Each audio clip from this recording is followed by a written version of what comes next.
Efésios capítulo 2, versículos 19 a 22.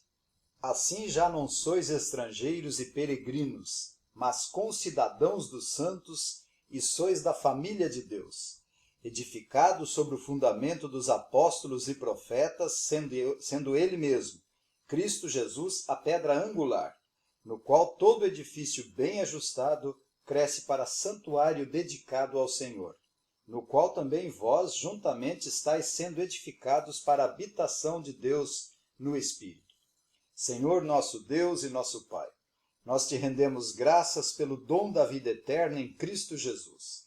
Agradecemos pelo Espírito Santo que nos convence do pecado, da justiça e do juízo, abrindo os olhos do nosso entendimento com o propósito de glorificarmos o Senhor Jesus Cristo, a quem atribuímos toda a sabedoria e honra.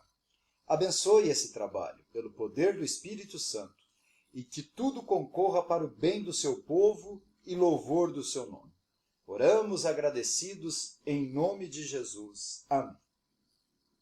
Nós chegamos, pela graça de Deus, na última parte dessa porção do capítulo 2, que abrange os versículos 11 a 22, perfazendo-se uma unidade. Os primeiros 3 versículos, de 11 a 13, Paulo introduz o assunto da união entre os judeus e gentios e lembra os efésios que eles foram aproximados pelo sangue de Jesus. Nos versículos 14 a 18, Paulo mostra que os efésios pertencem ao novo homem criado, composto por judeus e gentios, onde ambos têm acesso junto ao Pai.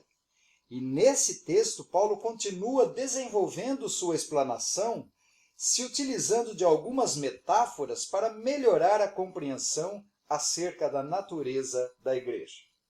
Na verdade, Paulo já havia empregado a metáfora do novo homem criado e agora ele continuou o assunto tão importante da aproximação dos judeus e gentios. Nós lemos no versículo 15, aboliu na sua carne a lei dos mandamentos na forma de ordenanças, para que dos dois criasse em si mesmo um novo homem, fazendo a paz. Então vamos considerar as ilustrações de Paulo para melhor compreensão acerca da natureza da igreja gloriosa do Senhor Jesus, bem como o propósito dessas ilustrações para a nossa vida espiritual. Eu quero considerar, em primeiro lugar, com os ouvintes, a metáfora da cidadania. Depois, em segundo lugar, a metáfora da família e depois a metáfora da construção. Paulo procura mostrar os privilégios ou benefícios que desfrutamos usando essas 3 figuras, demonstrando que fazemos parte dela onde habita Deus. O propósito é sermos animados e encorajados enquanto peregrinos nesse mundo. Para que a igreja houvesse criada, ou seja, o novo homem criado existisse, o Senhor Jesus teve que morrer e reconciliar o seu povo. Nós lemos no versículo 19. Assim já não sois estrangeiros e peregrinos, mas concidadãos dos santos e sois da família de Deus. Paulo quer mostrar, através da figura, de que não somos mais estranhos ou estrangeiros. Qual o propósito e significado dessa figura? O que é um estrangeiro? O que é um estranho ou forasteiro? Ele está de passagem ou mora em outro país. Aprende a língua, os costumes do país, mas esta não é a sua pátria de origem. Embora que lhe seja outorgado o direito de residir no país, ele não usufrui de todos os privilégios como cidadãos daquele país.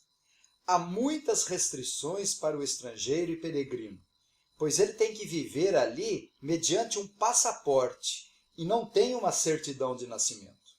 Com relação à aparência física do estrangeiro ou peregrino, ele até pode parecer com os cidadãos do país. Ele pode trabalhar, morar, estudar, mas ele não deixa de ser um estrangeiro ou um peregrino naquele país. Por mais que ele aprenda a língua, continuará sendo um estrangeiro e carecedor de cidadania. Assim já não sois estrangeiros e peregrinos, mas concidadãos dos santos. O que é um estado ou um país? Claro que um estado ou um país é composto por cidades, com seus respectivos povos. Ninguém pode simplesmente entrar em um país sem um passaporte. Nesse passaporte é checado para ver se ele tem permissão para entrar ou até quando pode permanecer naquele país, que naturalmente tem sua autoridade, governo e lei própria. O Estado não subsiste sem o governo e suas leis, cujos cidadãos devem se submeter a essas leis e autoridades com todos os direitos e privilégios. O cidadão pode votar e ser votado, pode trabalhar, estudar, usufruir da segurança e recursos que o Estado dispõe. Quando Paulo usa essa figura, chama a atenção desse estado precioso em Cristo Jesus.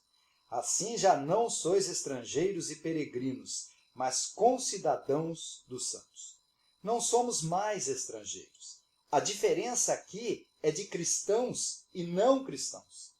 Os membros de igreja podem ser estrangeiros.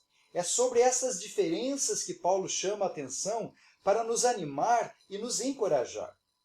Jesus falou que esse povo me honra com os lábios, mas o coração está longe de mim. Paulo falou em 2 Timóteo capítulo 3, versículos 6 e 7. Pois entre estes se encontram os que penetram sorrateiramente nas casas e conseguem cativar mulherinhas sobrecarregadas de pecados, conduzidas de várias paixões, que aprendem sempre e jamais podem chegar ao conhecimento da verdade. Paulo disse a Tito que haviam pessoas que confessavam que conheciam a Deus, mas o negavam pelas suas obras, sendo abomináveis, desobedientes e reprovados para toda boa obra. Por isso a afirmação de que já não sois estrangeiros e peregrinos, mas concidadãos dos santos, que maravilha compreendermos essas verdades. Que maravilha sabermos que somos concidadãos dos santos e não estrangeiros e peregrinos. Temos todos os direitos, vantagens e prerrogativas do reino de Deus. Somos co-herdeiros com Cristo Jesus, nosso Senhor. Nos tornamos membros desse reino e adquirimos pelo novo nascimento a nossa cidadania.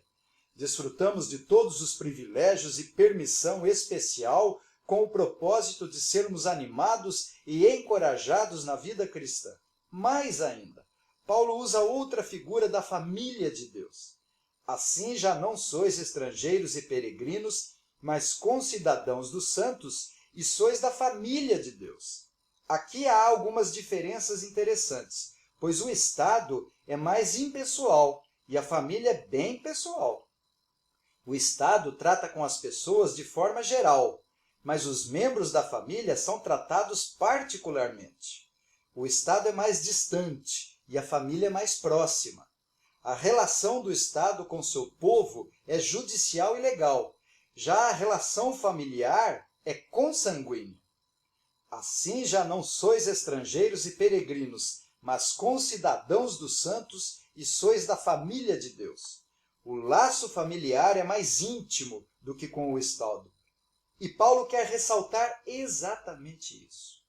A família é muito menor e por isso seus membros têm uma relação mais intensa.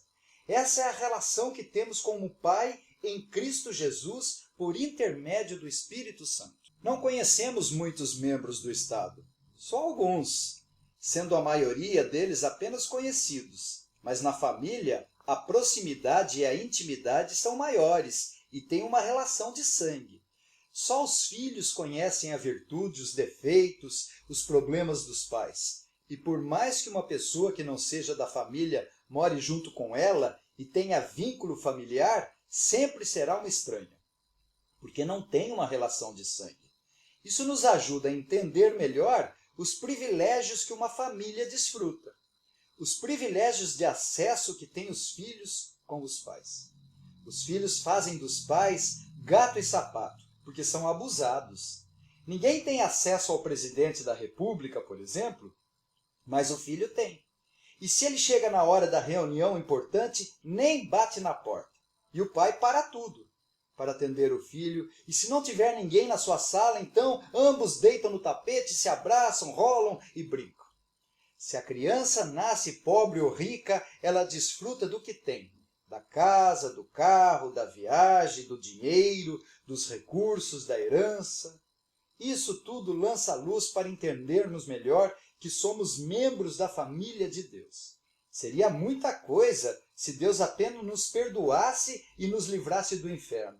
Mas Ele faz muito mais. Fomos feitos concidadãos dos santos e, mais ainda, membros da sua família. João disse: amados, agora somos filhos de Deus, e ainda não se manifestou o que haveremos de ser. Sabemos que quando Ele se manifestar, seremos semelhantes a Ele, porque haveremos de vê-lo como Ele é. E a si mesmo se purifica todo o que nele tem essa esperança, assim como Ele é puro. Vede quão grande amor nos tem concedido o Pai, a ponto de sermos chamados filhos de Deus. E de fato somos filhos de Deus. Pedro falou que somos participantes da natureza divina. Assim já não sois estrangeiros e peregrinos, mas concidadãos dos santos e sois da família de Deus. Paulo ressalta essa relação íntima com Cristo, o primogênito entre os irmãos, e os privilégios e garantias que temos através dos recursos dessa família e da herança que nos está guardada nos céus. Não há razão para vivermos acabrunhados, desanimados, desalentados, mesmo quando as coisas não vão aparentemente bem. Mas temos privilégios enormes com acesso ao Pai, recursos indizíveis como o filho do presidente. Efésios 3:20 disse: ora, aquele que é poderoso para fazer infinitamente mais do que tudo quanto pedimos ou pensamos, conforme o seu poder que opera em nós. A Ele seja a glória na Igreja e em Cristo Jesus, por todas as gerações, para todos sempre. Amém. Que privilégio! Paulo já havia ressaltado no versículo 2 que nós temos acesso ao Pai. Note que ele não fala acesso a Deus, mas prefere chamá-lo de Pai. Nós lemos: porque por Ele ambos temos acesso ao Pai em um Espírito. Romanos 8,32 diz: aquele que não poupou a seu próprio Filho, antes o entregou por todos nós, porventura não nos dará graciosamente com Ele todas as coisas? Além disso, somos irmãos uns dos outros, como Cristo é nosso irmão. Ele é o irmão mais velho. Não é aquele irmão que pega no pé, aquele irmão mais velho, implicante, embaraçoso, mas ele é doce, um irmão que nos ama e que sabe o que é padecer. Que privilégio ser concidadão dos santos e membros da família de Deus. Mas mais ainda, Paulo se utiliza de outra metáfora nos versículos 20 a 22. Edificado sobre o fundamento dos apóstolos e profetas, sendo ele mesmo Cristo Jesus a pedra angular, no qual todo edifício bem ajustado cresce para santuário dedicado ao Senhor, no qual também vós juntamente estáis sendo edificados para a habitação de Deus no Espírito. A igreja é um edifício santo, dedicado ao Senhor, e morada da Trindade santa e bendita. O templo que Deus habita agora é a igreja. Sem um fundamento verdadeiro e firme, não poderemos construir um edifício verdadeiro. Ninguém pode lançar outro fundamento além do que foi posto, o qual é Jesus Cristo, disse o apóstolo Paulo. Não há repetição ou sucessão de apóstolos e profetas. Eles são o alicerce. Não há acréscimo no alicerce, como estudamos no capítulo 1. Nós lemos no versículo 21, no qual todo edifício bem ajustado cresce para santuário dedicado ao Senhor. Observe que cresce harmoniosamente e ajustado. Isso nos deve levar a pensar na nossa relação uns com os outros. Paulo, ao dizer cresce para santuário dedicado ao Senhor, enquanto vivermos nessa terra, até que o Senhor Jesus retorne em glória, o processo é contínuo e lento. Há desenvolvimento, somos aperfeiçoados, nos adequamos através da aprendizagem. Paulo disse em 1 Coríntios 3,10, porém, cada um veja como edifica. Devemos edificar essa construção com responsabilidade, obediência no fundamento que está posto, que é em Cristo Jesus. Hebreus capítulo 1, versículo 1 e 2. Havendo Deus outrora falado muitas vezes e de muitas maneiras aos pais pelos profetas, nesses últimos dias nos falou pelo Filho, a quem constituiu o herdeiro de todas as coisas, pelo qual também fez o universo. Observe que Deus outrora falou muitas vezes e de muitas maneiras aos pais pelos profetas. Falou através de anjos, de visões, de sonhos, de profecias, através da revelação dos profetas, mas agora nos falou pelo Filho, ou seja, pela palavra revelada, pela vontade revelada na palavra escrita de Deus. Por isso, Paulo falou que devemos dedicar a nossa vida ao Senhor com muita prudência, obediência, diligência, praticando as obras da fé. Construir e edificar não é fácil, no qual todo edifício bem ajustado cresce para santuário dedicado ao Senhor. A parábola do construtor previdente que construiu a sua casa na rocha mostra que ele abriu profunda vala para edificar a sua casa, cuja intempérie não abalou a casa. Ele teve trabalho para abrir profunda vala para a sua construção. Finalmente, no versículo 22, é-nos dito: no qual também vós, juntamente, estáis sendo edificados para a habitação de Deus no Espírito. Não é meramente a nossa obra. Nós, judeus e gentios, estamos sendo edificados por Deus através do nosso trabalho. A nossa obra sem o Espírito Santo é trabalho vazio. Deus vai edificar a sua igreja.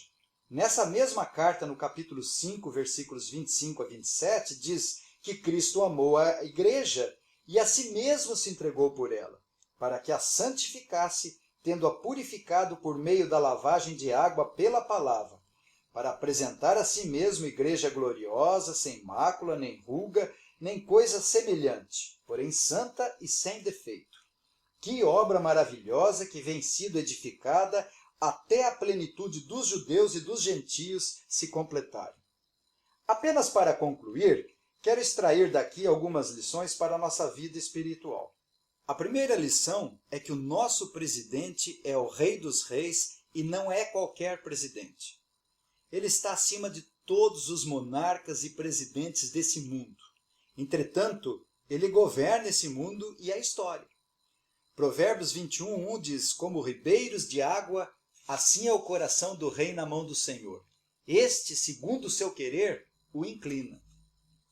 Isaías 33:22 diz: porque o Senhor é o nosso juiz, o Senhor é o nosso legislador, o Senhor é o nosso rei, ele nos salvará. Apocalipse 19:16 diz: tem no seu manto e na sua coxa um nome escrito: Rei dos Reis e Senhor dos Senhores. Portanto, nosso presidente não é qualquer presidente. Torre forte é o nome do Senhor, a qual o justo se acolhe e está seguro. A segunda lição é que nossas leis não são leis imperfeitas. A mesma jurisprudência aqui dessa terra absolve e condena o réu.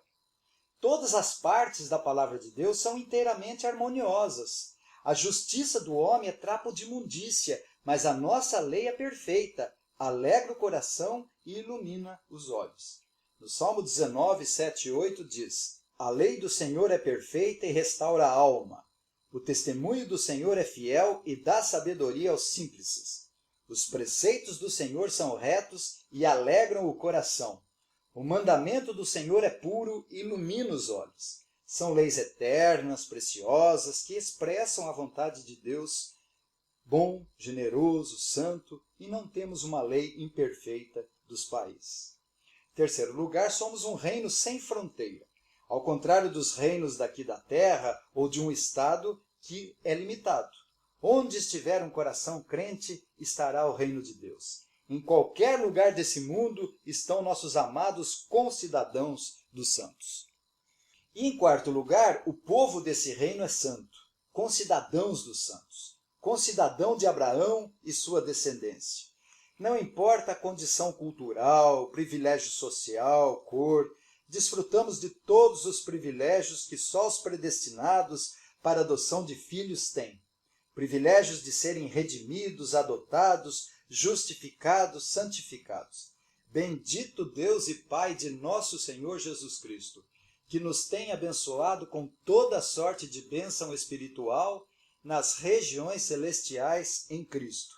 Que privilégio de ser uma nação santa e não um povo imundo desse mundo, como está escrito, disse Paulo aos Romanos. Não há justo nenhum sequer, não há quem entenda, não há quem busque a Deus. Todos se extraviaram, a uma se fizeram inúteis, não há quem faça o bem, não há nenhum sequer.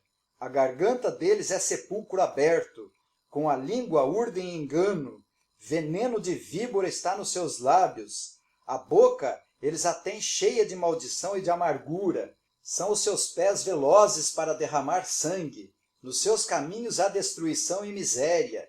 Desconhecer o caminho da paz. Não há temor de Deus diante de seus olhos. Mas agora não somos mais desse mundo contaminado por causa dos seus moradores, e somos sacerdotes reais, e pertencemos a uma nação santa, e povo de propriedade exclusiva de Deus.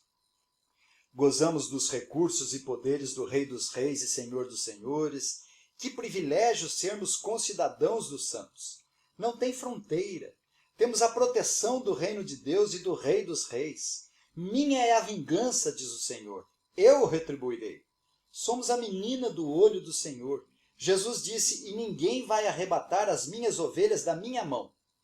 Assim já não sois estrangeiros e peregrinos, mas concidadãos dos santos, e sois da família de Deus, edificados sobre o fundamento dos apóstolos e profetas, sendo ele mesmo, Cristo Jesus, a pedra angular, no qual todo edifício bem ajustado cresce para santuário dedicado ao Senhor, no qual também vós, juntamente, estáis sendo edificados para a habitação de Deus no Espírito. Que o Senhor nos abençoe. Amém.